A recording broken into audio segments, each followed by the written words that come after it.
కులగణన ఇవాళ తెలంగాణ రాష్ట్రంలో కొన్ని దశాబ్దాలుగా బీసీ ప్రజలు మెజారిటీ బీసీ ప్రజలు అంటే మొత్తం బీసీ ప్రజలంతా ఒక్కరోజన్నా మా తలలు లెక్క పెట్టకపోతుందా ఈ ప్రభుత్వం, ఒక్కరోజన్నా మా సంఖ్య ఏందో బయట పెట్టకపోతుందా అనేటువంటి ఆశతోని దశాబ్దాలుగా ఎదురు చూసింది ఈ సమాజం. దాంట్లో భాగంగా తెలంగాణ రాష్ట్ర ప్రభుత్వం ముందడుగేసింది. అసెంబ్లీలో తీర్మానం ప్రవేశపెడుతూ కులగణన చేపడతామనేటువంటి తీర్మానాన్ని నిన్న సభ ఏకగ్రీవంగా ఆమోదించడం, ఇది తెలంగాణ రాష్ట్రంలో 60% దాదాపుగా 60% ఉన్నటువంటి బీసీల కళ్ళల్లో నిజంగా ఒక ఆనందదాయకమైనటువంటి విషయం.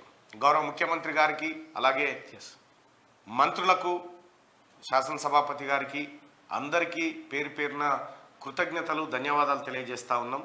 అయితే అసెంబ్లీ తీర్మానం తర్వాత బీసీల కులగణన ఏ విధంగా ఉండాలి అనేటువంటి విధి విధానాల రూపకల్పన జరుగుతుంది. విధి విధానాల రూపకల్పన తర్వాత జీవో రిలీజ్ అవుతుంది. జీవో రిలీజ్ అయిన తర్వాత కులగణన అనేది ఈ రాష్ట్రంలో చేపట్టడం జరుగుతుంది. కులగణన చేపట్టిన తర్వాత అయితే ఈ తెలంగాణ రాష్ట్రంలో ఉన్నటువంటి వడ్డెరోల సంఖ్య ఎంత, సాకలోల సంఖ్య ఎంత, మంగళోల సంఖ్య ఎంత, నాయ బ్రాహ్మణులు, విశ్వబ్రాహ్మణులు, ముదిరాజులు, మున్నూరు కాపులు, గౌడ్లు, పద్మశాలీలు, వడ్రంగి, ఇట్లా ప్రతి కులాన్ని, ప్రతి బీసీలో ఉన్నటువంటి అన్ని కులాలను ఒక్క కులంలో ఎంతమంది ఉన్నారు, వాళ్ళ సంఖ్య ఎంత, వాళ్ళ జనాభా ఎంత, వాళ్ళ ఓట్లు ఎన్ని, ఇవన్నీ వివరాలు బయటకు వస్తాయి.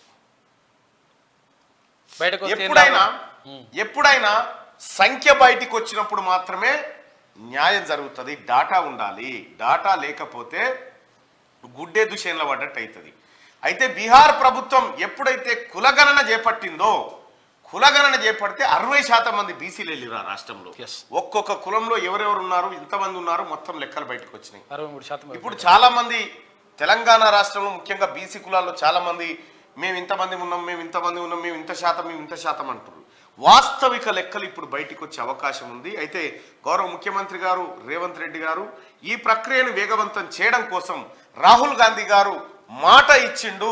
ఆ మాటను నిలుపుకునే దిశగా మేము అసెంబ్లీలో తీర్మానం చేస్తున్నామని చెప్పి ముఖ్యమంత్రి రేవంత్ రెడ్డి గారు చెప్పడం జరిగింది. పొన్నం ప్రభాకర్ గారు ప్రవేశపెట్టిండు.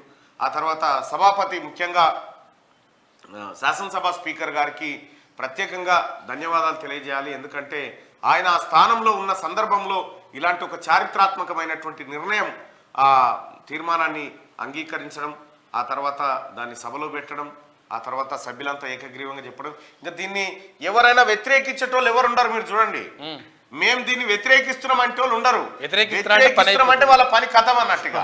వ్యతిరేకిస్తున్నామంటే ఎంత పవర్ఫుల్లో మీరు అర్థం చేసుకోరి. మొదటి స్టెప్పు బీసీలారా, మొదటి స్టెప్ పడింది. ఇంకా చాలా స్టెప్స్ ఉన్నాయి. మనం ఓపికగా అన్ని సజావుగా ముందుకు తీసుకుపోయి ఈ కులగణన పూర్తి చేయడం కోసం ప్రభుత్వానికి సహకరించాలి. ప్రభుత్వం దగ్గర నుంచి కూడా వచ్చేటువంటి సూచనలు, సలహాలకు మనవి కూడా యాడ్ చేయాలి. అయితే కర్ణాటకలో ఇప్పటికే కులగణన పూర్తి చేసిరు, కాకపోతే ఆ వివరాలు ఇంకా బయటికి రాలేదు.